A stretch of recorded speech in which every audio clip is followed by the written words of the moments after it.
A minha convidada de hoje é mestre em artes cênicas pela Universidade Federal do Estado do Rio de Janeiro. Atriz, mediadora cultural, dançarina e pesquisadora. Pedagogia teatral de educação intercultural é objeto de trabalho de Deise Nascimento. Deise, muito obrigado por ter vindo, prazer enorme te receber. Igualmente. Agora me diz uma coisa, o que é exatamente pedagogia teatral de educação intercultural? O que é exatamente esse trabalho? Bom, esse trabalho é um percurso, né, que transita em vários campos de estudos, né? Então, ele é fundamentado, sobretudo, no corpo, né, e é a expressividade desse corpo. Então, é um corpo onde tem memória, onde tem identidade, né? E em relações, né? Então, é toda uma pesquisa em cima disso. Que perpassa por diversas culturas. E por diversos campos do saber, entendeu? Por exemplo? Como, por exemplo, pela filosofia, pela sociologia, pela história. E aí, porque o corpo ele está em processo, né? E aí, nesse percurso que eu trabalho com as professoras, formação de professores, com a formação de crianças e adolescentes, né, na escola formal, do ensino básico, fundamental e médio magistério. Então, essa é uma prática pedagógica fundamentada na memória, na identidade, nas relações. E que é o teatro contemporâneo, dá espaço para isso, né? Porque antes o teatro eurocêntrico, né, não dava esse espaço, né? O teatro, ainda bem que mudou essa perspectiva, né? Então, aí, tudo está a favor, né? Tudo está a favor. Então, a minha pesquisa de mestrado foi pedagogia teatral brasileira, uma coisa que eu pensei, ai meu Deus, será que vai funcionar? Funcionou, né? Fui aprovada e desenvolvi a pesquisa. Mas esse trabalho começa há muito tempo atrás, né? Em 1978, quando eu comecei a fazer teatro. Né? Então, a partir dos meus personagens, né, eu fui pesquisando e sempre trabalhando o corpo. E depois, quando eu entro na Angelviana, e aí outra coisa se abre, né, essa conscientização do corpo em movimento, né, que a Angel é a minha mestra. Então, daí parte muita coisa. Foi ali que eu tive contato com a Isadora Dunker, né, e depois da parte do teatro, o Grotowski, né, que fez a pesquisa em cima do corpo orgânico, né, a organicidade do performance, né, que ele foi no Haiti, na África, fazer essa pesquisa e descobriu que o corpo, para ele ser orgânico, ele tem que ser ondular, ele tem que ser serpentinado, né, que a coluna vertebral é a grande chave da coisa, para desbloquear, para liberar tensões. Então nesse sentido aí que você começa a falar, desbloquear, aliviar tensões, queria que você dissesse assim, quais são realmente os benefícios, né, que esse trabalho traz para a gente, quando a gente tem essa consciência corporal e vê a importância de se trabalhar o corpo dessa forma. Você sabe que o Ocidente, né, nos acostumou a pensar só, né, com raciocínio, né, com a mente. E a intuição, ela foi deixada de lado. Então, nesse processo, dá espaço a essa emotividade, a essa intuição que a gente muitas das vezes esquece que ela existe, mas que é tão importante quanto, né, a mente, né, a memória. Porque a memória não é só memorizar. Eu posso esquecer da data de aniversário da minha mãe, mas eu não posso esquecer, eu não esqueço jamais o carinho que ela me fez quando me botou para dormir. Um carinho na cabeça, me contou uma história, eu não esqueço. Eu posso esquecer a data, qualquer ano, mas aquilo que me passou por mim, que me afetou, é o que me move e que fica registrado nessa memória corpo. O corpo fala mais que 1000 palavras? Eu acredito que sim, sabe por quê?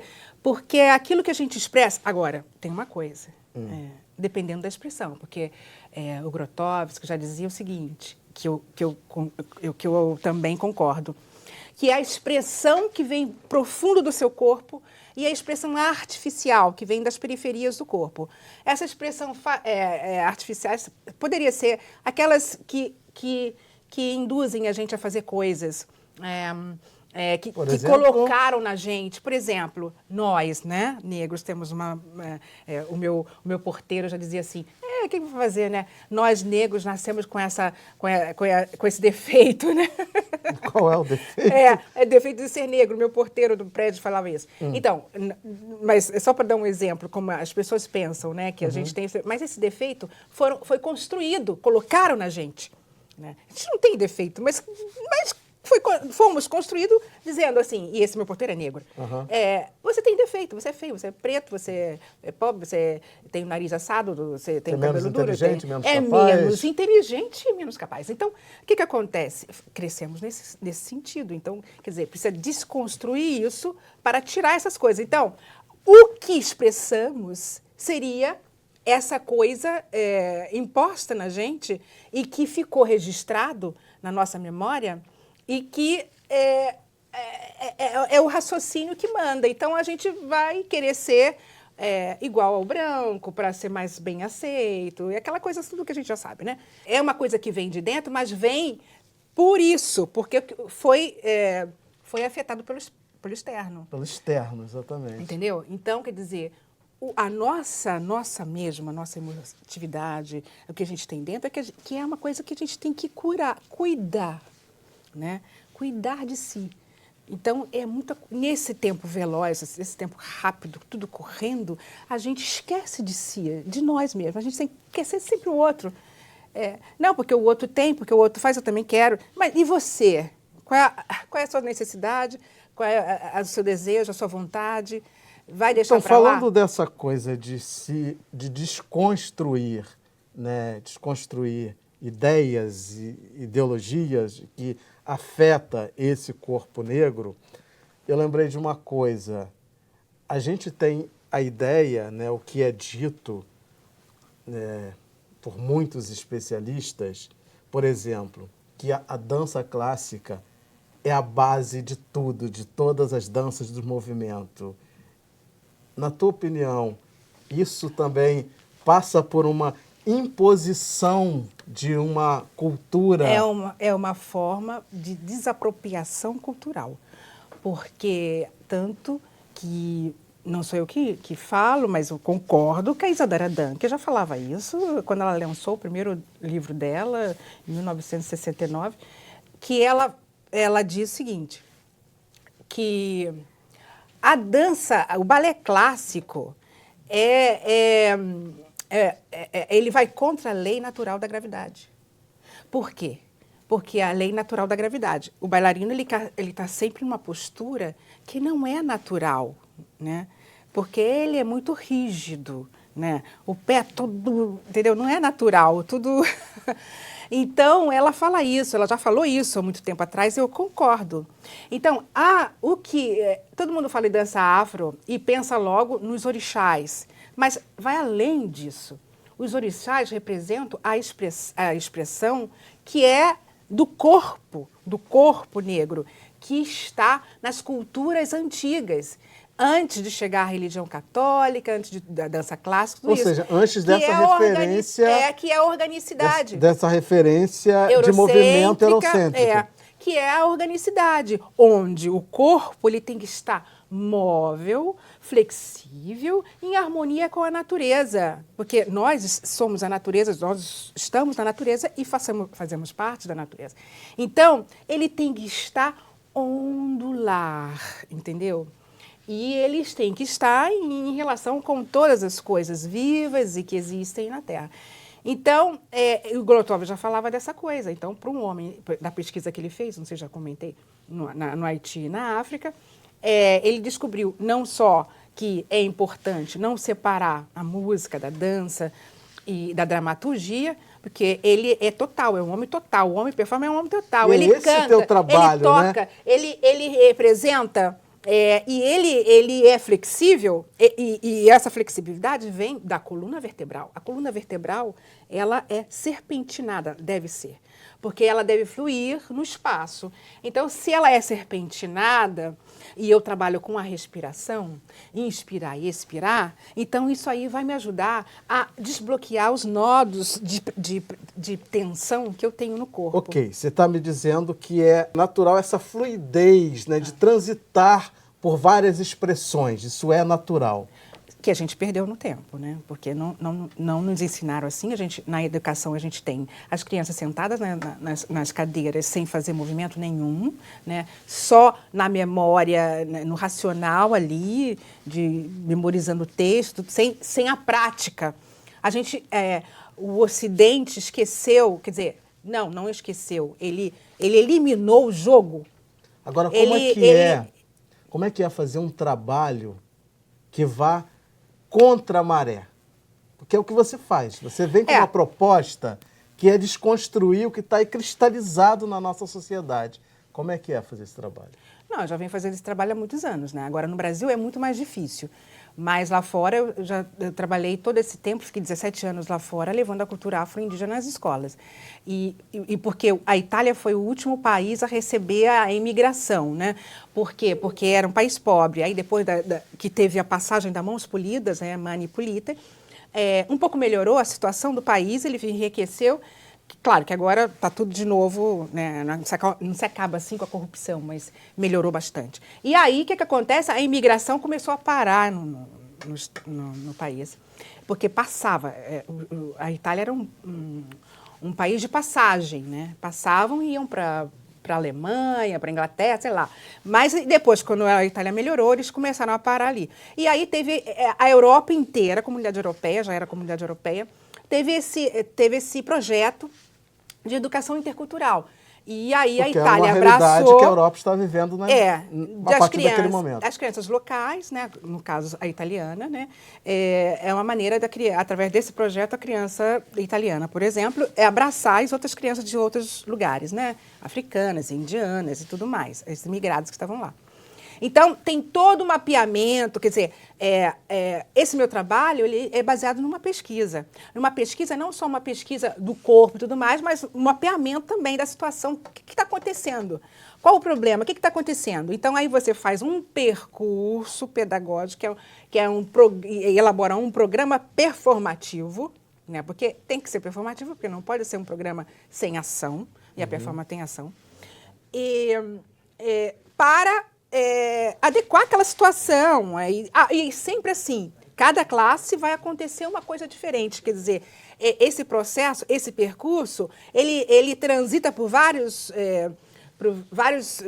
caminhos, várias fontes, mas no final, por isso que eu não acredito em espetáculo, porque ele acaba em outra coisa, assim, entendeu? Então, não tem aquela coisa de fazer... preparar a criança para montar um espetáculo, mas preparar a criança para um processo criativo onde para a vida e onde ela depois pode criar em cima daquilo e construir uma outra coisa ou aquilo mesmo, mas do jeito dela, como ela percebeu. Bacana. Eu vou ter que ir para o intervalo, mas é rapidinho. Fique com a gente.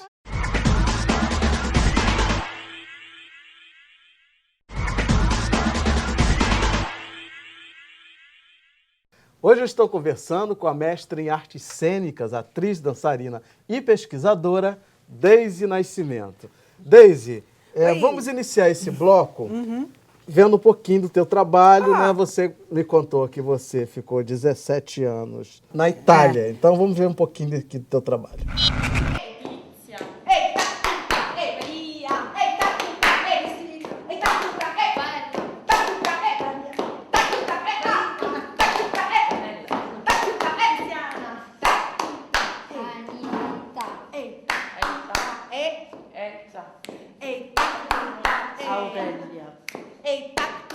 Emanuela. Vocês são as Alessandra. Bravo. Ei, tá, dum, dum, dum, tá, dum, dum, dum, tá, dum, dum, tá, dum, dum, chá, tum, ei, chá, tum, tá, ei, chá, tum, tá, ei, chá, tum, tá, para, tum, para, tum, para, tum, tá, chá, tum, dum, dum, pá, tum, dum. Tá com esse jogo de quatro? Ei, tá, tum, tá, ei, Daisy, ei, tá, tum, tá, ei, Jana, ei, tá, tum, tá, ei, Sandra, Emanuela, Aurelia, Elsa, Anita, Cristiana, Janella, Alina, Stefania, Raffaella, Cristina, Maria, Letizia, Federica. Ok. Allora, piedi paralleli, ginocchio in direzione ao grande dito do corpo e facciamo su e giù. Esse é o movimento. Allora, su e giù, su e giù. Come se fosse una linea che tirasse su, l'altra che tirasse giù. E faceva così, però o ginocchio non viene fino su, ma o ginocchio rimane qua. Come é... Se você anda com o joelho... Qual é o objetivo Se você anda desse trabalho, desses exercícios? Bom, sempre quando eu começo, eu faço a apresentação e um pouco de jogo é sempre bom, né? Então eu faço essa coisa para descontrair um pouco e brincar com os nomes. Então tem o tempo e tem o ritmo. E daí, essas frases rítmicas, foi tudo um trabalho mesmo que eu utilizo com as crianças, que é muito divertido, as crianças adoram, né? E com os adultos também para introduzir a questão do movimento, do ritmo no corpo, entendeu? E a questão do... Tomar consciência desse ritmo, né, que esse trabalho incentiva, proporciona, qual é o benefício disso? O benefício é que você está...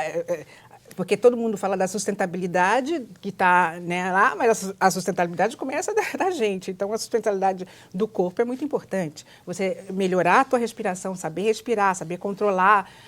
Eu costumo dizer que se eu não fizesse todo esse trabalho comigo mesmo, eu já estava louca aqui no Brasil. Tinha pirado há muito tempo. Porque o artista sabe como é que é, trabalho de artista. Então, a gente não trabalha as nossas dificuldades, entendeu? A gente pira mesmo, entendeu? Ou seja, essa consciência corporal é fundamental para o equilíbrio. Para a vida. Para a vida. Mas você sabe que a questão lá que eu encontrei, porque eu comecei a dar aula na Embaixada do Brasil, setor cultural, né? Então, eu tive contato com gente não só italiana, mas gente da Europa inteira, meus alunos, né? Então, você sabe que a coisa que eu percebi era o pé no chão, porque naquela época, eu cheguei em 1990, tirar o sapato para fazer exercício de movimento era uma coisa assim muito, muito estranha para eles. Né? Eles tinham muita dificuldade de botar o pé no chão, de usar o pé.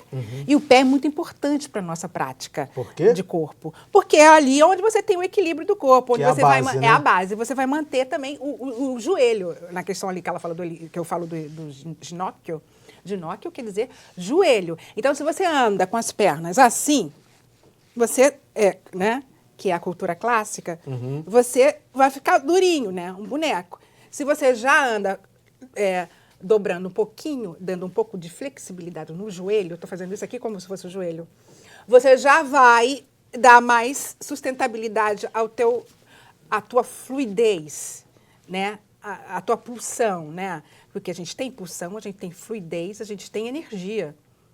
Tudo tem energia, nós também temos, né? Não sei se já aconteceu com você de você receber choque ou levar choque de outro.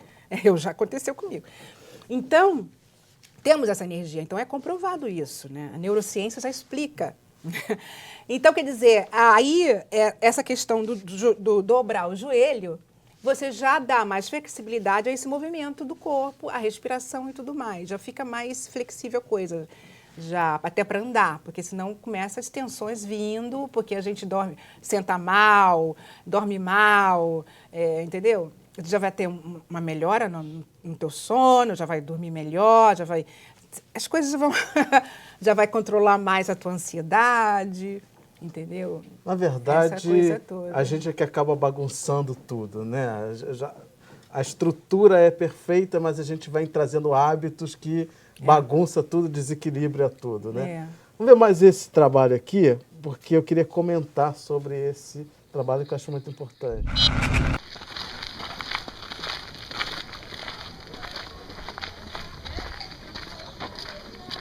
Foi resultado da pesquisa de mestrado. E aí eu ofereci para o curso de formação de professores lá no SEMBRA, na Escola de Formação de Professores, que está no Quilombo do Campinho. Hein, Dani, me fala um pouquinho aí dessa história da agricultura monocultural. Como é que é essa história? Então, na época da fazenda, né, no sertão da independência, lá no século XIX, né, terminando já tinha acontecido a abolição. E dentro das fazendas aqui de Paraty, todas elas eram trabalhadas em forma de monocultura, né, onde você planta só uma cultura. Né? Então você limpa todo aquele solo, tira toda a nutriente, toda a riqueza daquele solo e planta separadamente aquela cultura. E isso, com o passar do tempo, a terra ela fica pobre, ela fica fraca e fica improdutiva, né? E foi isso que aconteceu aqui na nossa região de Paraty, na época das fazendas, né? E quando a terra ficou fraca, o que os fazendeiros fizeram foi abandonar essa terra, né? E aí então as nossas mulheres bravas e guerreiras, né? Elas se organizaram para constituir a comunidade e foram aprendendo que não era daquela forma que elas deveriam trabalhar a terra, né? Então, desde lá até os dias de hoje, a gente vem trabalhando o plantio consorciado, né? Que é como a natureza nos ensina. É a gente aprender com a natureza que ela é diversa e nos tem muitos a nos ensinar. E onde entra o teu trabalho aí? Bom, esses 2 vídeos foi produção da Expressage Brasília, que é a minha empresa, né? E esse trabalho aí foi um resultado, né, do trabalho de pesquisa do mestrado, Pedagogia Teatral Afro-Brasileira, onde eu ofereci o curso de formação de professores lá no SEMBRA. E aí os alunos não ficam só na prática do corpo, mas a prática também é a comunidade escola, né? Quer dizer, é a relação com o local, o que está acontecendo. Esse corpo tem que se relacionar com outras pessoas, tem que para relacionar saber com o todo que existe em torno, um espaço, para né? entender aquilo onde ele está inserido e com quem ele está se relacionando dentro da classe, porque ali na classe também tinham quilombolas, né? Então, quer dizer, e aí a questão da sustentabilidade do corpo, mas o corpo precisa de quê para ser sustentável? Ele precisa de uma alimentação saudável, ele precisa, né? Ele precisa de tantas coisas, né? Então, quer dizer, então aí foi legal que levei eles lá na comunidade, que é bem pertinho, né? Também em Paraty, e para falar sobre essas coisas. Sim, de pessoas que trabalham com a terra, né? E a terra é fundamental para esse equilíbrio. A forma como que se trabalha essa terra. E é muito bacana como ela diz aí, né? É o trabalho da monocultura, ou como que ele faz com que a terra fique fraca e que ela não produza, né, o suficiente. E a partir desse entendimento de trabalhar com diversas culturas, você equilibra. Acho que isso traz, na verdade, para a vida, uma lição do que diversas culturas, de que pluralidade é equilíbrio. Pluralidade. Inclusive, a mono sempre esteve presente. Por exemplo, na colonização, nós tivemos uma monocultura, porque era a cultura do colonizador que dominava, né?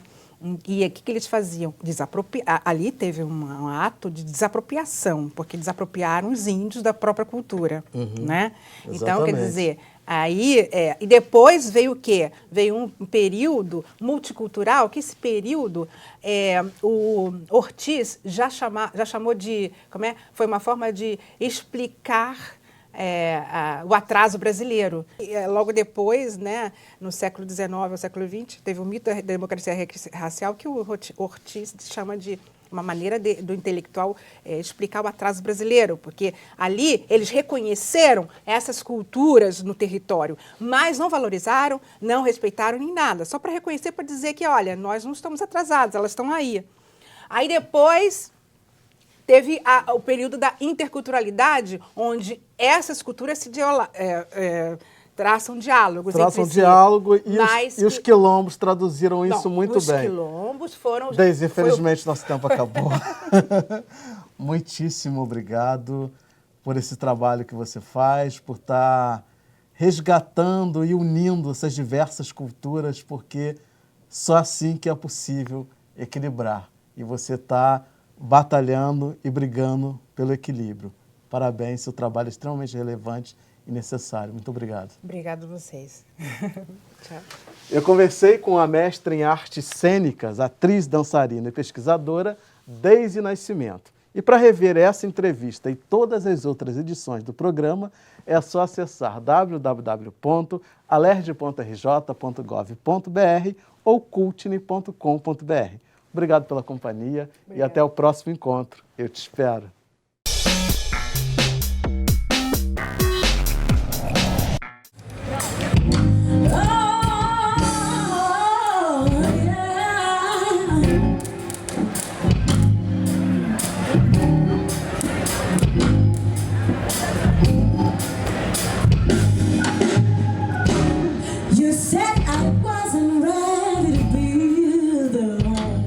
In general, I feel that Brasilia is really loves music and really bring and gives energy to the artists on the scene.